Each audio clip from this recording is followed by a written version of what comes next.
In today's biased news, Ukraine gets more unconscionable weapons, Israel gets rightly accused of war crimes, and Lula fights for the Amazon rainforest.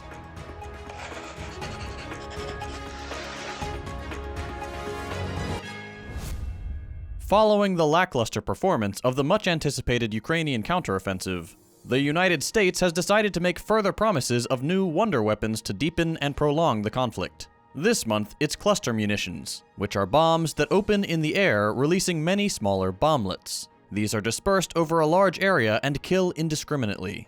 In 2008, the Convention on Cluster Munitions was drafted and signed by 111 nations worldwide in order to prevent their storage or use in the future. Unfortunately, no major producer of the weapon has ratified the treaty. Beyond large-scale indirect destruction, these bomblets very frequently fail to explode, and as a result can maim and kill many years after the conclusion of a conflict. Cambodia still sees dozens injured or killed as a result of American mass use of the weapon during the Vietnam War.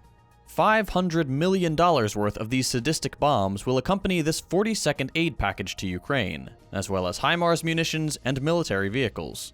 The package will be funded through the Presidential Drawdown Authority, a Congress-bypassing presidential decree in which U.S. warehouse excess can be transferred in, quote, times of emergency.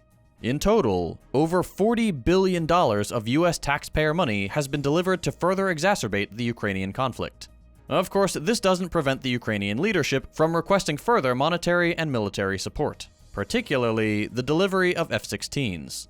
Ahead of the NATO summit in Lithuania this month, despite bombastic reporting, the NATO Secretary General has clearly stated that while Ukraine could receive F-16s, they will not join NATO as the conflict continues. As is typical, the geopolitical concerns of the military personification of Western capital have overtaken rational attempts towards a negotiated peace, which would bring normalcy to the lives of ordinary Ukrainians. So long as the interests of capital are allowed to dominate, wars like this one will continue, to the detriment of regular people, peace, the environment, and with these new cluster munitions, future generations. On Friday, U.S. Treasury Secretary Janet Yellen's visit to Beijing is seen as an important opportunity to maintain high-level communication channels between the U.S. and China. While no major breakthroughs are expected, some experts believe that the trip could improve bilateral relations and rebuild mutual trust over time. The specific agenda includes discussions on macroeconomics and fiscal policies, U.S. tariffs on Chinese goods, and the cancellation of additional tariffs. China's recent export controls on critical materials serve as a warning to the United States, suggesting that China will no longer quietly tolerate U.S. economic warfare. While high-level talks have resumed, the future of bilateral relations remains uncertain, and only time will tell whether this animosity can be resolved without conflict. Continuing the Wagner drama, Belarusian President Lukashenko said on Thursday that Prigozhin, the leader of the Wagner Group, was in fact not in Belarus, but in the Russian city of St. Petersburg. Lukashenko brokered a deal to end Wagner's armed rebellion in Russia. Under the agreement, Prigozhin was set to move to Belarus, and Lukashenko confirmed on June 27th that the Wagner chief had arrived in his country. Whether this is a simple miscommunication or something more tactical remains to be seen. Twitter is reportedly threatening legal action against Meta over its new text app called Threads. The Bird app has accused Meta of hiring Twitter employees to create a copycat app, as well as stealing trade secrets and intellectual property. In a letter to Meta CEO Mark Zuckerberg, Twitter's legal representative stated that they intend to enforce their intellectual property rights, and requested that Meta preserve relevant documents. Meta denies the allegations, stating that none of the Threads engineering team consists of former Twitter employees.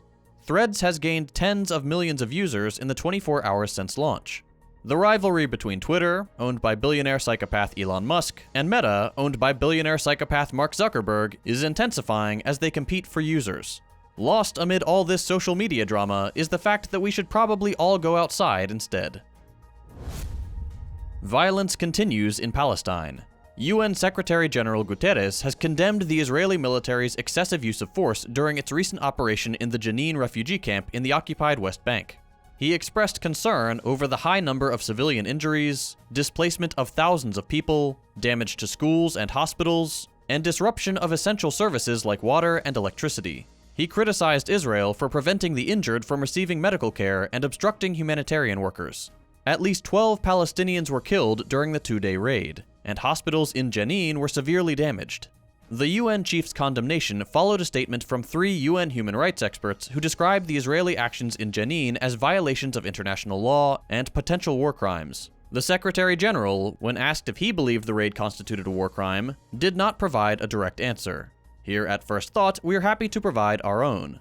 The very existence of the Israeli apartheid regime is a war crime. And in positive news of the day, according to satellite images, deforestation in the Brazilian Amazon has decreased by 33.6% during the first 6 months of left-wing President Lula da Silva's administration. Approximately 2,600 square kilometers of rainforest were cleared from January to June 2023, down from nearly 4,000 square kilometers in the first half of 2022 under the previous administration of Jair Bolsonaro. While the decrease is significant, the area cleared this year is still larger than Luxembourg. Lula's administration has launched an ambitious plan to address illegal deforestation and aims to strengthen Brazil's environmental monitoring network. President Lula has also sought financial support from wealthy nations to protect this vital carbon sink. That's all for today. We'll be back on Monday with more news. If you missed them, be sure to check out our previous episodes by following the links on your screen. As always, you can support the show and get the news in text form a few hours early by becoming a patron at patreon.com/firstthought.